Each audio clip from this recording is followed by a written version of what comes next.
Hi, everyone, and a warm welcome to another episode of the Talkroom series of podcasts. Um, Today, we are blessed to have Michelle Hoffman back. We'll introduce her a little further in a moment. And we're going to be talking about the fascinating subject of maintaining healthy relationships, but also asking some of the deeper some of the taboo questions that people are sometimes a little afraid to ask. But first of all, I'd like to introduce Wendy. Wendy is a highly experienced mental health professional and CBT psychotherapist. She's worked in the area of mental health now for well over 35 years. And as always, Wendy, it's an absolute pleasure to have you on the podcast with me. Thank you very much, Ian. And I'd also like to introduce my Ian, who is my partner on the podcast, Ian Stockbridge, who is the founder member of Hope Counselling, counselling services and therapy services as well, which is an amazing counselling and therapy organisation which operates nationwide now. He's also a very experienced therapist himself and counsellor himself as well. So thank you so much for leading this podcast, Ian. I really look forward to it. So thank you. Thank you, Wendy. And Michelle, thank you so much for agreeing to come back and do the second podcast with us. The first one was an absolute pleasure to be a part of. So thank you very much for coming back again today. For those people who Hi, Anna. who haven't had the pleasure of meeting Michelle previously, she's a master life and relationship coach. She's based in South Carolina in the States, and she helps people get the tools they need to improve relationships so that they get the life that they most desire. She is a three-time international best-selling author on the subject of love, both personal and professional relationships. I know she's also nearing completion of her next book as well. She'll mention that in a moment, hopefully. And her book Ensemble, From Solo to Symphony, has just become a global bestseller as well. So excited to have Michelle with us. She is also had the most amazing corporate career, helping organizations improve their client and also their employee experience. And as if she could possibly have any additional time to do anything, she also happened to be a social scientist at Stanford University as well. So, Michelle, such a pleasure to have you back today. Thank you so much. I'm so honored to be here. I'm so excited. I'm just coming off of returning from a wedding. What an opulent wedding when two people come together and you know it's the right relationship and the entire community wraps their arms around them, elevates them, an incredible partnership. Oh, my favorite. What a beautiful experience. And of course, that's the absolute essence of what you do and what you're about. And as I mentioned just now, you've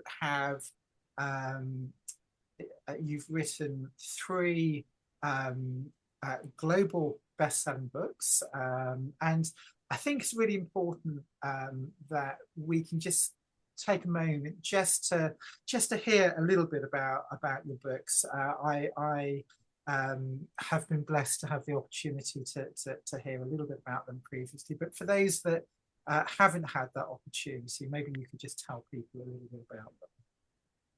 Oh, sure. I did not imagine myself an author growing up. I love to write, but I didn't see that this was going to be how my personal and professional life was going to take a turn. All I ever wanted growing up was being in a healthy partnership, in a relationship with someone who we could just share life celebrations and challenges together. And it took me a little longer to find him than I thought it should. I didn't realize at the time was that I'm creating a process to really learn who is the right kind of person to be into my life and how to maintain those relationships along the way. So when we did find one another, it was magical. And relationships are magical, but they don't always happen magically. That's the art of relationshiping. So I've turned relationship into a verb because it does take skill and knowledge. Trust yourself in relationship, and especially intimate partnerships. And also to have the skill to know that you've got the confidence to navigate obstacles along the way. So when we did find one another, it was amazing. And we built a home together, and we built a life together, and we built a family together. It was perfect until he died. And that left me head of household, sole parent, and used it so. And I figured out how to move through grief and loss and rebuild my life and become relationship ready again. I took those same skills and overlaid them to help my children rebuild life after loss and through grief to live their lives the way that they would like to live them. And then a friend of mine from high school who I used to go running went out for a run, had a heart attack, and died. I thought, oh my God, I don't know what to do. And now that you know a little bit about me, you know I do know what to do. So I went to his widow and said, this is never going to be okay. I'm going to hold your hand and walk this journey with you. And helped rebuild life after loss for her and her children. And then everyone in the community was, oh, you need to help them. I was like, okay, well, here's what I am compelled to do. I am compelled to write a guide I did not have. And that's why I wrote Life Worth Living, a practical and compassionate guide to navigating widowhood and soul parenting. What I also didn't anticipate was this book was going to be an international bestseller, and people from all over the world still reach out to me and say, can you help me through this? Well, yes, I can. And how to be relationship ready in there, and how to rebuild life and love after loss also in there. Then I knew how to write a book, and I figured I would write on what I knew, and that was the New Management Blueprint, Spark Talent, Ignite Winning Teams, Creating Valuable Results. And this is my guidepost for businesses to bring teams together so that we as individuals who walk into the workplace know that we're benefiting ourselves as our families when we make a difference to ourselves, the team, and ultimately achieving goals of the business and the organization that we're representing. As a result of all of this, I was nominated as a Titan. And what a title, right? A group of women were at Cannes Film Festival, and they were connecting with Malala and deciding, you know what, we really need to rise up and raise others.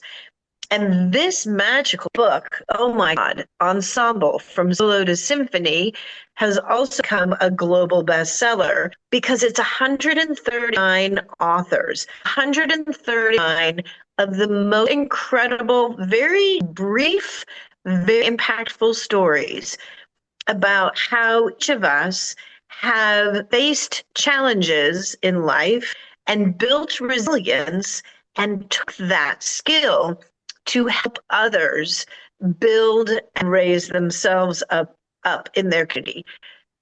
I'm so excited about this book, and all the proceeds go to help bring children off the streets.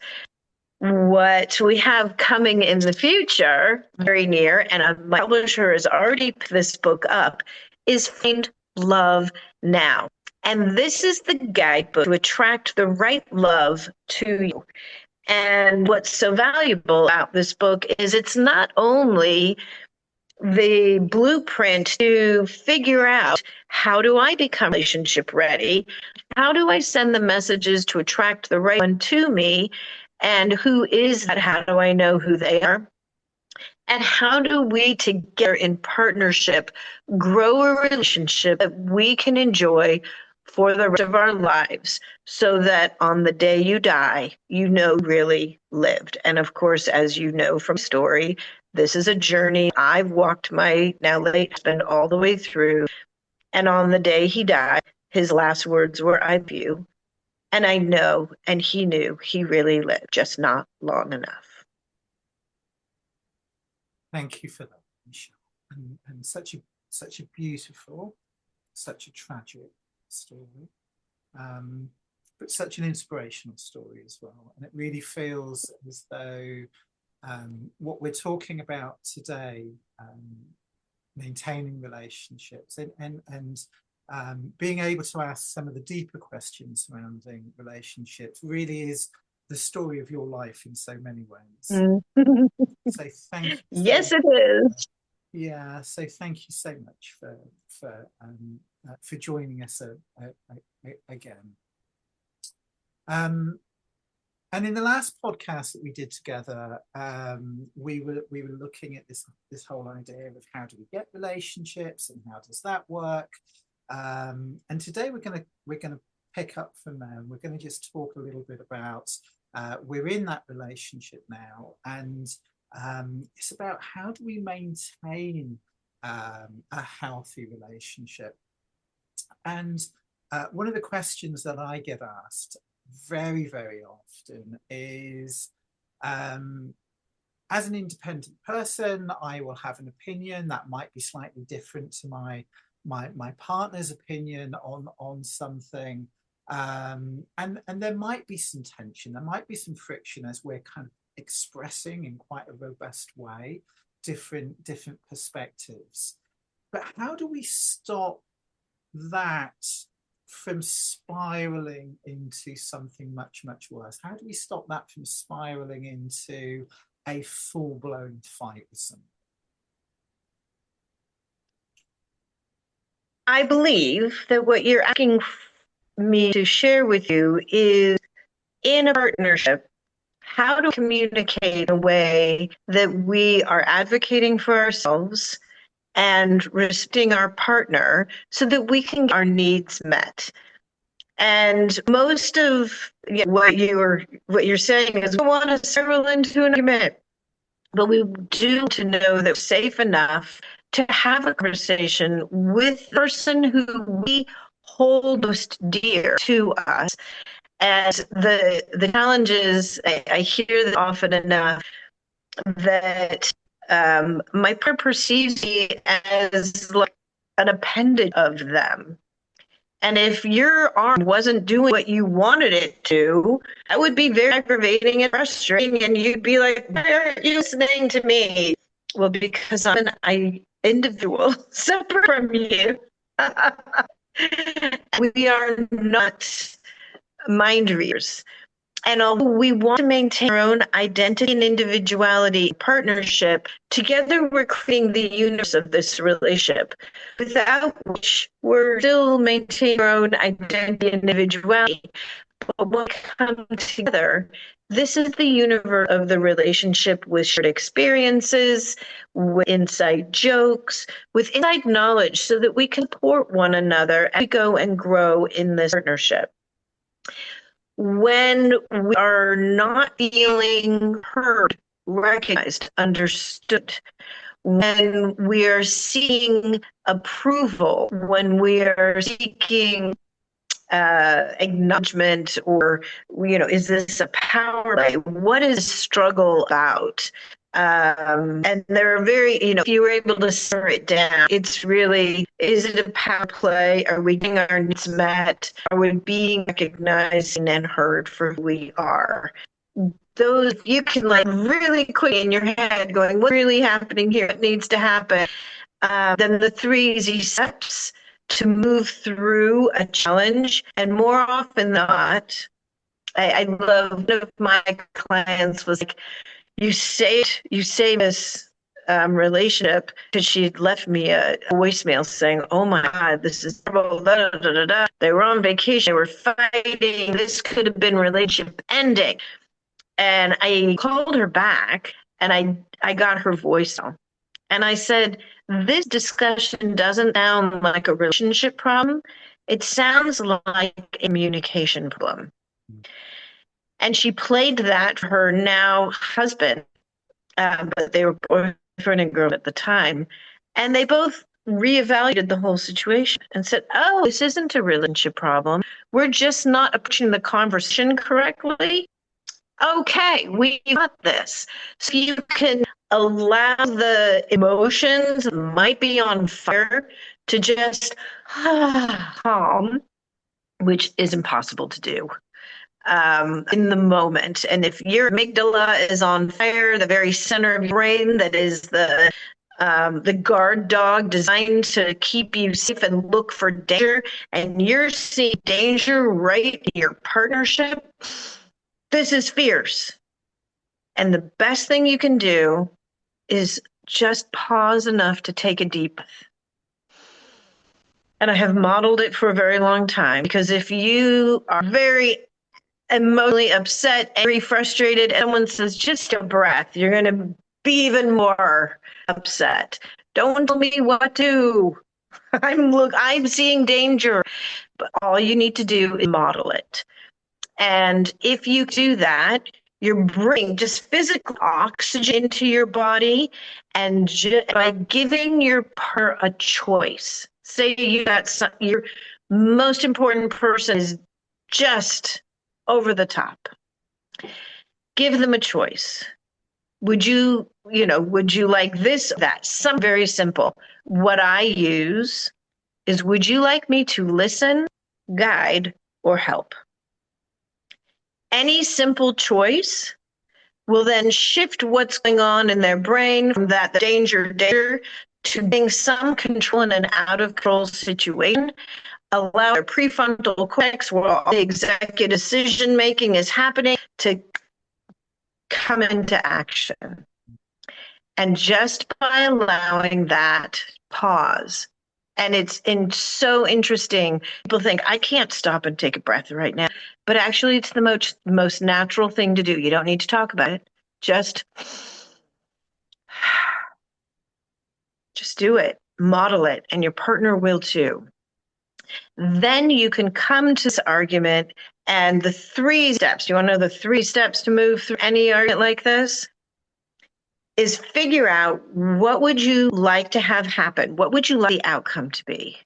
So we're giving yourself a map, and it can be wrong, but at least you got a target. So navigating in a direction. Step 2, align how the 2 of you will be able to achieve that target together. And that might be something like, allowing your partner to talk about what's going on.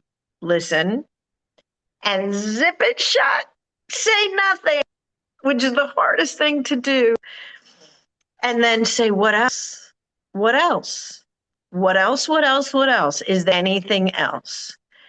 You can make those contributions together, and more often than not, what will come out is a very clear path to achieving the outcome you're both desiring. And then go to.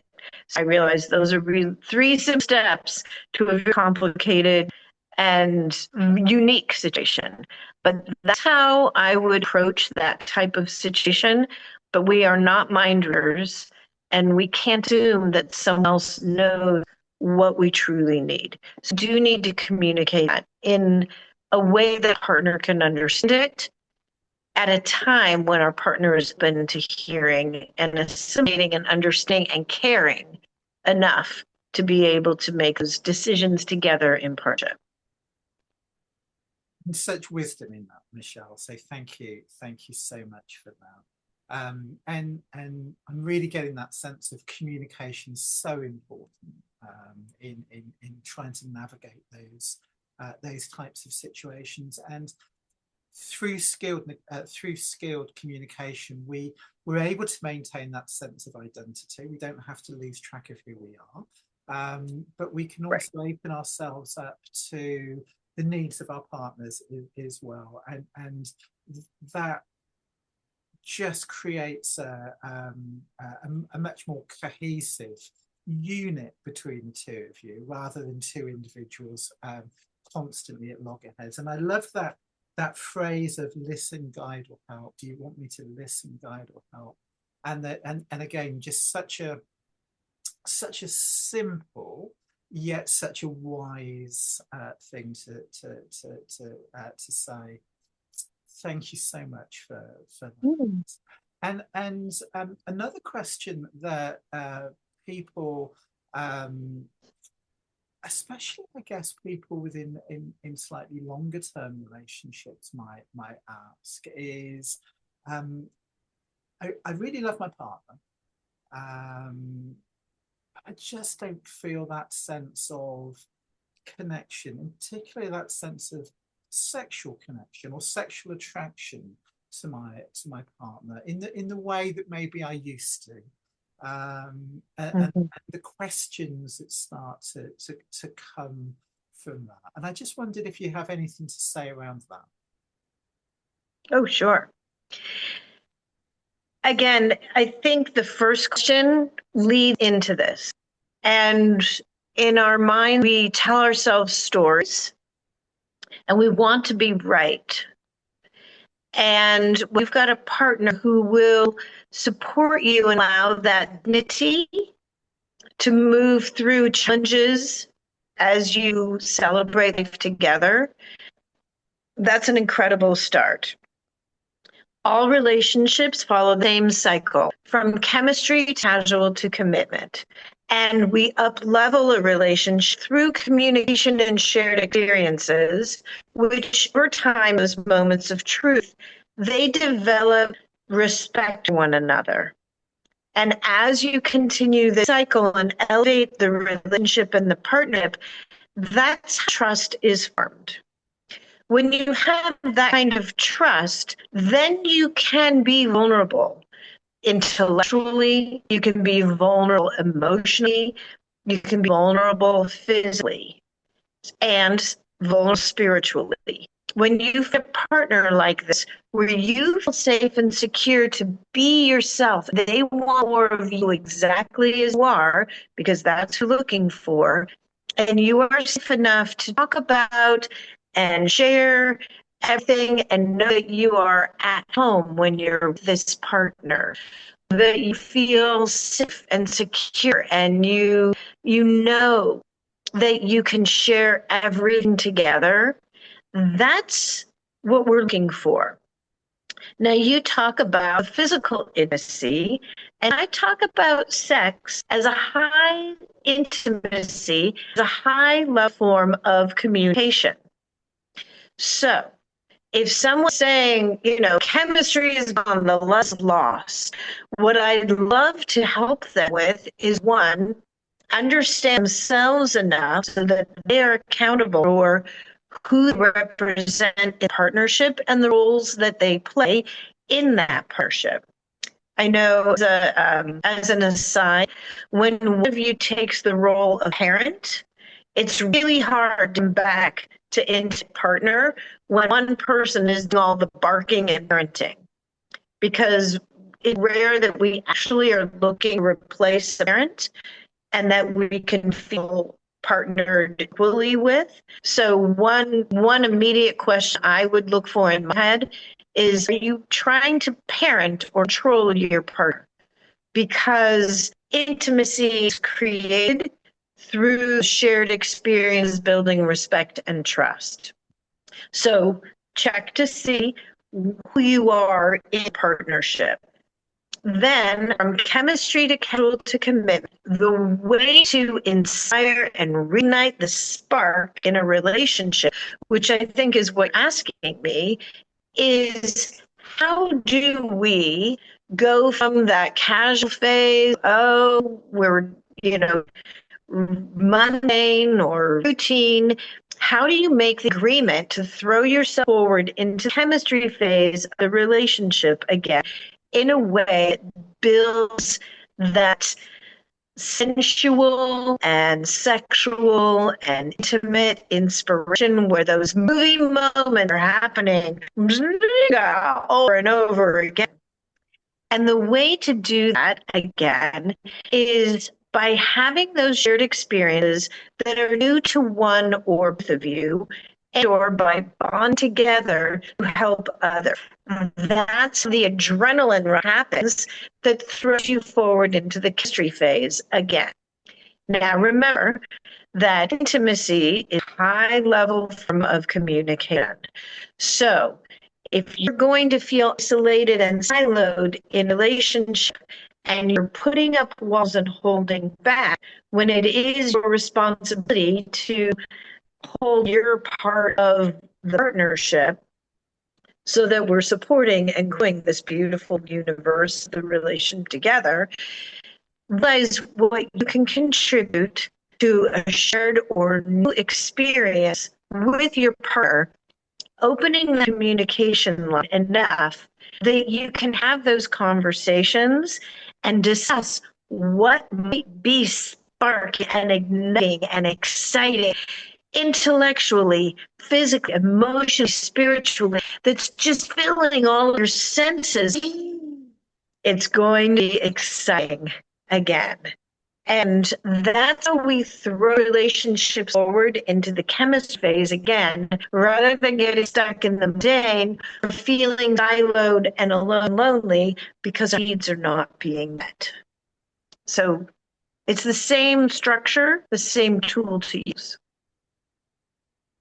Beautiful answer again, Michelle. Thank you so much for that. And I love this idea of casual chemistry and commitment. It really just gives us a lovely flow. It's almost like a process, and recognizing that it's not linear. It doesn't necessarily go in one direction. We can slip, and if we do slip, it doesn't mean to say the whole thing's finished. There are ways we can reignite things which is really reassuring. So thank you for that. Another question that we get asked, and this can be a really difficult question, or can be really hard for the person that's struggling to find an answer to this. We can find ourselves in a relationship with somebody. It can be a really good person. We can love that person, but maybe because we've grown in a particular way, we can find ourselves becoming more distant from our partner. And I guess the question is around, can we actually outgrow a partner? And in particular, outgrow a partner who is at their core a really good person. And how do we navigate? All right. You've brought up some really juicy topics. And I think you used the word difficult. And so I'm going to use that also. If you're in a relationship with someone else, it's vital to be able to raise difficult topics. And when you raise difficult topics are no longer difficult to raise. Now, I'm going to use your example in the dating world. And I realize that what you're talking about is a more established relationship, but let's just start here. Because when you're dive into the dating pool and you're, I love online dating. Most people just hate it. I love online dating because it creates a from outside of your normal network where you can meet people you otherwise may never have met. That said, it's a lot like junior high, where our hormones are raging and people are saying things they didn't mean, and we make mistakes and we hopefully learn from them. And we kind of separate junior high here in the States. And I just thank goodness for the teachers who are willing to help, go through this hormonal stage of life where one arm is growing longer than the other. It's so uncomfortable. So here we are, being alone and lonely is also comfortable. And when dating, we're meeting people and we're learning about ourselves as individuals, and we're learning about ourselves in partnerships. So with that, that's why people don't like it, because more often we find people who are not a match. Most people are looking for one match. So you need to clear away the wrong ones to find the right one.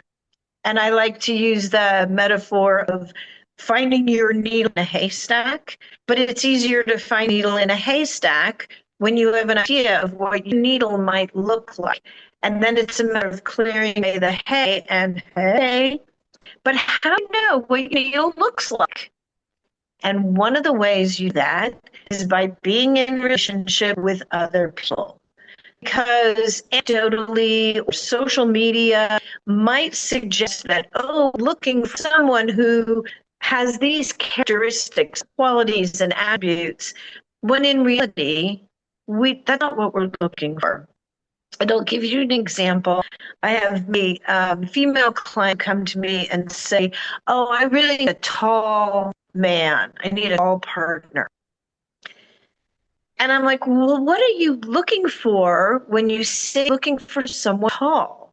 I need to look at heels. Okay, that seems a little superficial. But what I hear more often than that is they're looking for that moment. The man, you've got background music playing, and the man picks the woman up and carries her to this romantic experience.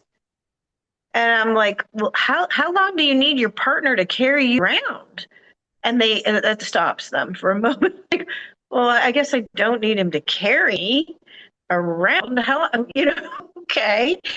So what are you actually looking for in a partnership when you say I'm looking for someone tall? And what I then hear back is they're looking for someone with whom they feel safe and secure. So that's what we're looking for in a relationship, safe and secure. And when you bring that into who am I looking for, that's the needle in the haystack you're looking to find. Now, as we continue to date, to answer your question, we may go out on dates. And with each of these interactions, the whole relationship is going to have a beginning, a middle, and an end, if they're the wrong person. But in the meantime, you create the chemistry of looking forward to engaging with this person. You have an idea what it's going to be like as you're having an interaction with them. That's the casual stage of the relationship. And then make the commitment. This has been amazing. It's been incredibly fascinating to learn what kind of valuable person you are. However, and then this is going to be, rather than the commit of let's go out again, what I'm seeing between us is that we're looking for different things. And that should totally be respectful. We're not a match because you're looking for a different value system than what I'm looking for to grow together with in partnership. So that's how you can raise a difficult topic with respect to another. Was value in the experience? Absolutely yes, because you learned more about what you truly prioritize in having a relationship with someone else in your life. And it may not necessarily be all that you're looking for. It may be somebody who has capacity more than potential, who has already had experience in life, who has built their world in such a way that they are legally, emotionally, and financially established. So now the two of you can partner together and travel the world in a way that's meaningful, to share life together in that way. So that's a short-term engagement as an example of even long-term relationships. Let's say you've grown together. You may be in a relationship where you've built a home together, family together, you've grown business together, and now you're realizing that life is short and life is precious. And one person wants to stay rooted and grounded in family, and the other person is looking for living in the moment and having a different type of life experience. So then the value systems have changed. So where we're at now is the should I stay or should I go scenario. And maybe this is a really good person and you can value how you have shared life together and treasure all that you've learned and grown together. And still, you can either grow together continually by throwing the relationship into chemistry through experiences that are new to one or both of you, or bonding together to help others. It's the easiest way to get that, what I call adrenaline rush, to rebuild and reignite spark. So a really good person is a really good person, and you definitely want that. So that should I stay option. And if you truly feel it's the should I go option, because life's short and you want different things, then you can disengage with respect, adoration, and love, knowing that you can trust the relationship you've shared together is meaningful and valuable to each and of you, and that you're growing in different ways and you want to make those changes so that you can continue, like I said earlier, live your life fully, so on the day you die, you know you really lived. So, it depends on the situation, but raising the should I stay or should I go with a good person. Treat them with all the respect and identify in the communication what is it you'd like in life. Can you maintain your individuality, pursue your life your way, and will that relationship support you in it? Or is it a should I go situation where you can disengage with respect and love, knowing that this was a valuable aspect of your life and you can forward staying whole and acknowledging that and continuing without that partner in the same capacity?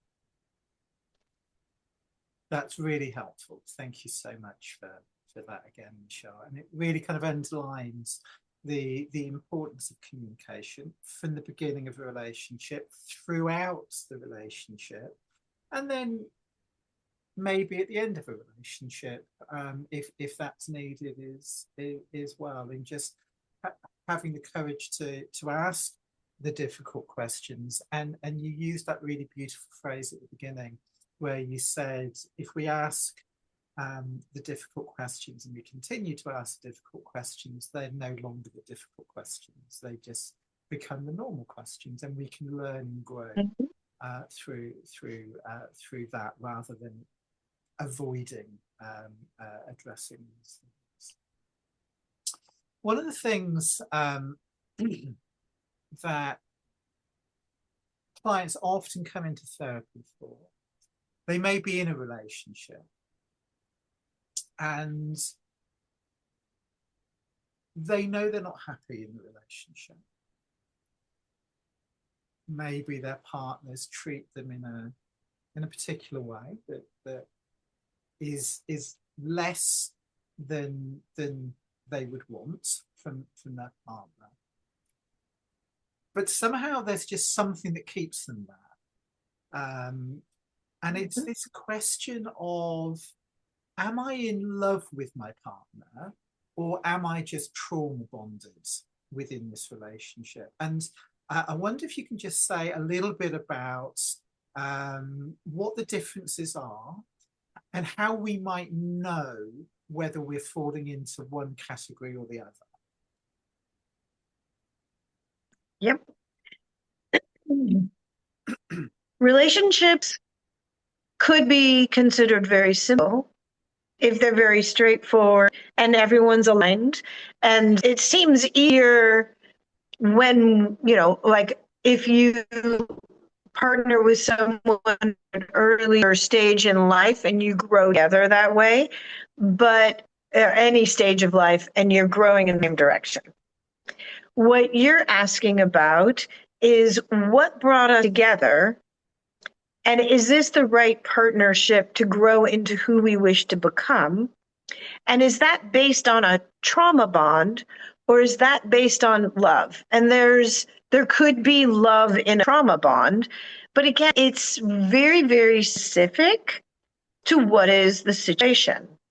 For example, definition of a trauma bond may be that you lived life in such a way that you were accustomed to abuse, punishment. You had some life experience that was traumatizing. And that could be a vulnerability or a weakness for you. Now, we tend to attract people who are like us. Therefore, if you're connecting with someone based on a shared experience was traumatic, if it comes a vulnerability and there's neither of you have the specialization to heal and grow and be a support for one another based on that particular trauma experience, then it could be that you're aggravating that trauma as opposed to being a support and healing another through it.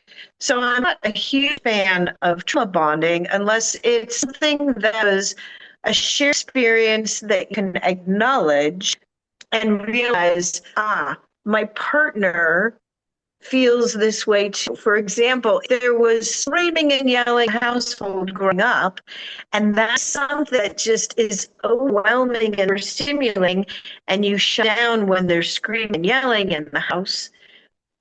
Your partner, and if your partner felt that too, and each of you come into the partnership knowing that the best way to connect in a meaningful way is not to be expletive, is not to raise your voice, but to take a moment and approach topics in a meaningful way that will be valuable to each of you. When, on the other hand, you've gone through traumatic experiences and that means you have no patience for things, then if neither of you have patience for one another, then the support is not there and it breaks apart. What is love is a very different question. And I think love would be acceptance, feeling safe and secure. When if one person is screaming and yelling, knowing that that is something that makes their partner feel less than, that's not love. Because that is an attempt to get control over someone else. They're not feeling safe, loved, and heard and valued. So the difference then is if you're building on something, you can share the experience together. I have such an unusual example of this.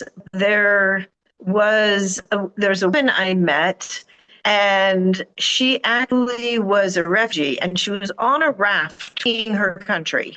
There was all kinds of trauma happening there. And then she says, and there's a really good guy at the other side of the raft. And yes, these two did get together through a traumatic experience that they shared together. But they knew that they support one another because of they understood one another's ground. Whereas that works, but it doesn't work if somebody is needing control over someone else or they don't have the skill set to support their partner in that way. Love happens when you are there with and for one another, sharing life celebrations and challenges, knowing that you're safe with your partner, feeling at home, those kinds of things when you're with your person. So it's a little bit different than a trauma bond versus a loving bond, but you can be loving despite trauma. Really helpful answer again, Michelle. Thank you so much for that. Thank you so much for that. And I just wanted to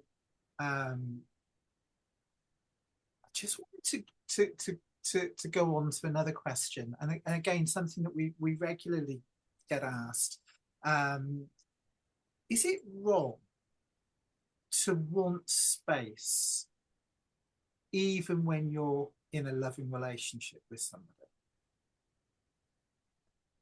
Is it wrong? Absolutely not. You can totally have space. Again, you're born into this world on your own. We come into this. There's no easy way. There's no easy way out. It's what you want your experience be while you're here.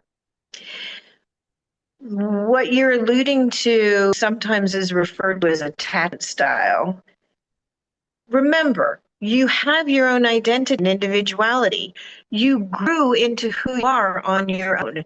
And then, even in a relationship with someone else, you're still your own individual. You're there in your own relationship yourself. That comes first. And you need to know your relationship with yourself is safe and secure to be a healthy partner, to be in relationship with someone else.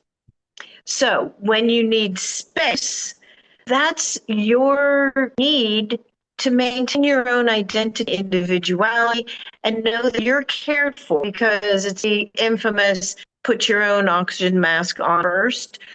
When you are a strong individual, and that might mean, reducing the stimulation of having to care for or be there for another person, but also taking care of yourself in the process, that actually makes you a better partner in the relationship. Now, just ghosting or taking off may make your partner worried, saying, well, what's going on? Are we still strong? Where did you go? Are you safe? But when you have enough safety and security in the partnership, you can certainly allow your partner to go and live and have unique experiences, knowing that the security of the relationship is strong enough that they will behave the same way, knowing that they represent the partnership even when they are as an individual. So when you back to this partnership, it's even stronger. What I'm hoping for in the relationships that you have is that stable platform so that you can learn and grow and become more and live life fully, knowing this universe of this relationship is that strong platform that you can grow and leap from. Again, a really, really helpful answer, Michelle. And I really love this idea that we can still maintain who we are as people, and that doesn't stop us from having a loving and reciprocal relationship with somebody else. It's about honoring, respecting our own identity, but also the identity of us as a couple at the same time. So really, really lovely answer. Thank you. And I guess another of the questions that comes to us quite often is, I just noticed the difference between my partner and my ex-partner, and my partner's great most of the time, everything's good most of the time, but just every now and then I really just see a difference, and I'm just taken back to that previous relationship. And is that wrong? And what do I do about that? I don't want to be thinking about my ex the whole time and comparing. It doesn't feel right. Right. Right. So there's a comedian who talks about this, where the relationship is amazing and it's great. And she goes, but the last part was able to do the thing. They did it so well. Can we just call and get instructions so we can do that here? And if someone asked you to be someone else, you'd be like, no. But we do go through life and we have relationships with ourselves, with everyone on the way who we interact with. We learn from the relationships that we have had. We learn what we prioritize and what's more valuable to us in the upcoming relationship, as you were saying, in the relationship that we're in. And again, I'm going to refer back to the dating. This is one of the things we do when we're dating. People put together a grocery list. Oh, I want them to do this and this and this and this. And also realize the value you're bringing to the relationship. It's not just what you're purchasing from the store, because it's not how it works. And if you're in a partnership, you want to treat them as a unique individual, just like you want to treat it as a unique individual. Now, if there was something you really, really, truly enjoyed, you share with a previous partner, you don't have to say, the last person I did this and it's fun. All you need to do is present as a new experience, because it will be a new experience with a new partner. I'm going to give an example that we were talking about the other evening, and that is painting.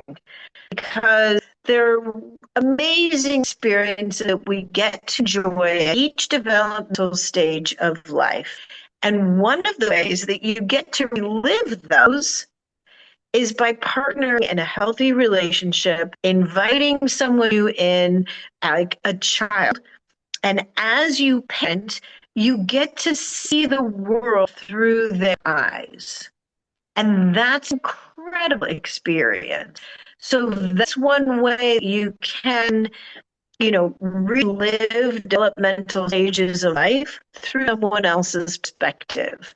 Now, bringing it back to specifically your question, you could have a very similar experience by saying, hey, why don't we go to my favorite Italian restaurant down the street? We can get my favorite thing, and let's see what you might enjoy also. So you're sharing something that you've enjoyed so much from your past with a new partner. It's going to be a fresh new experience in a new way. It doesn't diminish what's happened before. You can honor and treasure what you learned from previous engagement and relationships and experience them in a new way with a new partner. Did I answer your question? You did perfectly. There's such a depth to your answers, and they come on so many different levels. I could really I could listen to you talk all day, and I would never get bored listening. But I don't want to hog you to myself. So what I'm going to do is I'm just going to invite Wendy into the conversation. She might have some questions, or she might just like to reflect on how she's found things. Wendy. I just put myself on mute so I didn't interfere with any of the conversations. Yes, Michelle, thank you so much for giving such full answers, I think, regarding quite complex processes that people worry about as well, and how to deal with situations. And as Ian says, such a depth to your answers. I find it really interesting what you're saying. So yeah, thank you for that. And I think the way you kind of you often talk about the different levels. So you go back to dating and the things around there, and then you go into, committed relationship, or casual, then committed, chemistry, casual, committed, and you talk about each stage. I think that's really useful for people to take on board that and think, oh, where are they in their relationships as well? And I don't know about you, but I found myself smiling quite a lot, because it was just so relatable what you were saying. Your stories are so relatable. I thought, oh yeah, either I've experienced that myself, or I know somebody who has experienced that. So yeah, I just carry on in. I'm loving it. I'm loving it. Wonderful. And Michelle, if if people want to get in touch with you, or they want to learn a little bit more about you, if they want to have a more in-depth and intimate connection with you, how do they reach out to you? How do they connect with you? Tell us a little bit about that. It's very simple. All you need to do is go to my website, theartofrelationshiping.com. At theartofrelationshiping.com, you can click on Speak with Michelle and schedule some time on my calendar. And I would like to give a gift to our listeners. I'd love to spend some time with you and see what relationship challenges you might be facing and how I can help you turn that into a relationship dream come true. So if you go to artofrelationshiping.com, click on Speak with Michelle, put some time on our calendars, and we can have a customized conversation. And also at that website, you can access all kinds of resources and things that will help you along the way. Find the secrets of happiness and how to get there. Check out theartofrelationshiping.com.